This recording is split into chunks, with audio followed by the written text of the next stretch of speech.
Right. I'm talking about 8.4 right now, which begins on 255, and how well do political parties do in carrying out their promises. It talks about coalition, and it's just a group of people who agree with on the same things, and their political parties depend on them, and they work to help their constituents. The rest of that on page 256 is about campaign promises. And honestly, the book says that for the most part, politicians work to keep a majority of their promises.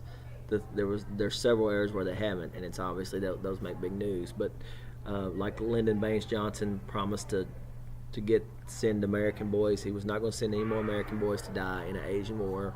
Well, that didn't work. He did not get them out of Vietnam.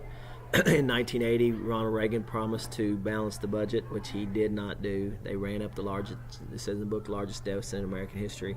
And then George H.W. Bush said in his campaign, "Read my lips, no new taxes." Well, he did raise some taxes or add some taxes. But however, it says in the book, for every broken promises, there's some that are kept. And it talks about Bill Clinton promised to support bills for family relief that made it through. George W. Bush promised a major tax cut, and it happened. President Obama made some promises that came through, and President Trump right now is following through on some promises that that are not very popular at the moment. But he did promise his constituents that voted him in that he would do those things. Trying to reform Obamacare, they're not having any success with that. Appointing Neil Gorsuch as the Supreme Court Justice, and different things with immigration, all of which are things platform that he ran on. We're going to talk about party platforms a lot in the national conventions, and you should be familiar with that, but you do need to understand what each party platform is about. And this is the end of 8.4, but I'm putting 8.5 on with this one. All right, 8.5 talks about the party eras in American history, and you need to kind of have a little bit of understanding of history so that you can understand how we have gotten where we are. And this is just historical periods in history where a majority of voters cling to party and power. Good examples are, well, first, critical election is like when there's a political earthquake and things shake up and people shift parties.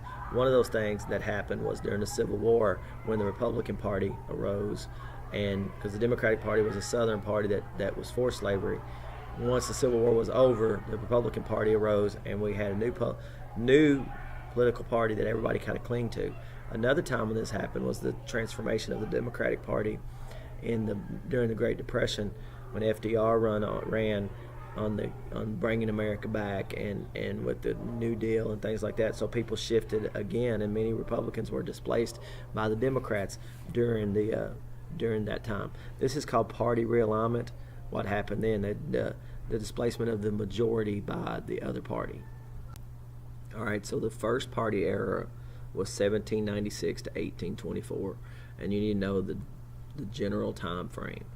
And it was the Federalist Party, and you know that from the Federalist Papers and the adoption of the Constitution that these were, rich white guys, and they ran the country for a while. But then you had the Democratic Republicans. Imagine that being grouped together. But the Democratic Republicans became the next group. They were also known as the Jeffersonians, and they were predominantly agrarians, and they were based in the rural South.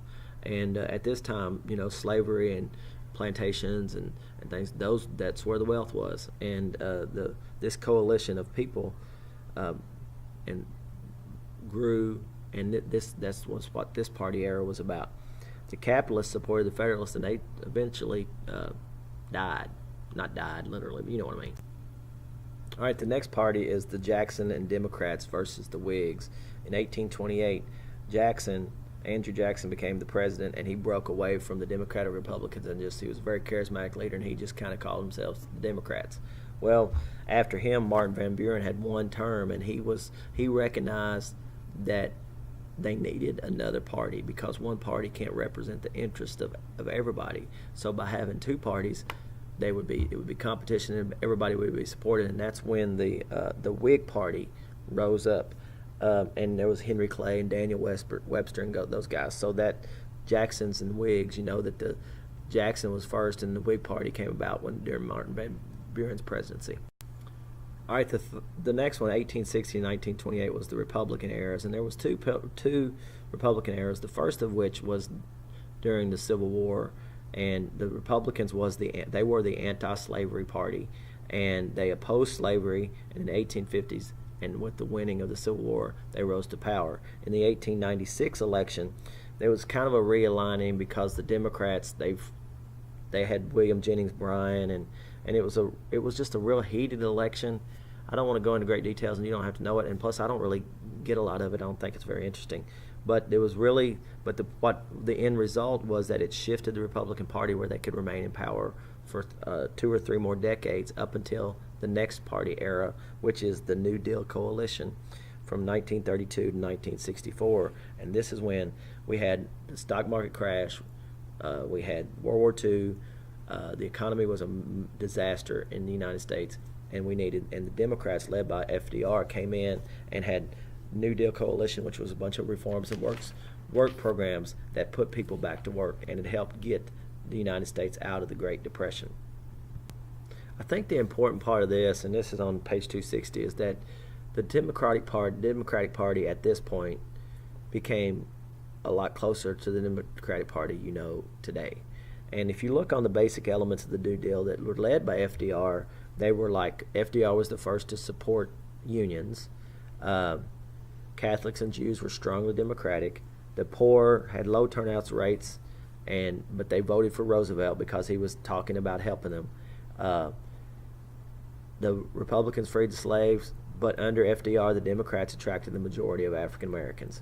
So this is the important part of that party, is that they became the Democratic Party that we kind of know today, and they started heading in the direction that they are now. They had JFK in the 60s. They had a lot of prominent presidents. JFK, Lyndon Baines Johnson's Civil Rights Act, and then the Republicans kind of slipped a little bit. We had Nixon was a Republican, and he was not great. And then Carter was a Democrat, and he was not great. And this was all the Southern realignment and the era of divided party government. Right now, you see government, and there's two sides. And up before 1968, it wasn't really like that. They talk about the realignment in the South and how the Republican parties and the Democratic parties, they kind of did this in the South. They kind of shifted how they see things. The rest of that section just talks about party de-alignment, and it's where people just kind of disengage from their parties. Now, I talked about the shift and the separation between the parties. In 1992, when Bill Clinton was elected, he was the last president I thought that really, and historically, that agree, that really brought the two parties together. And Congress, Republicans run both houses of Congress in 1994, so he had to work with a Republican-led Congress, and they had some great success. Divided party government is what we have with Bill Clinton. One party controls the White House, and the other party controls one or both of the legislation. That happened during the end of his terms, and then right now the Republicans control both, because we don't have divided party government right now. Hey, that's the end of 8.5. It's got a lot of information. You need to go know the different party eras and just a little bit about each one. Who was the presidents? Who was the main presidents? And what was the focal point? And how did it change? Okay. Good luck. That one's probably going to take longer than any of them.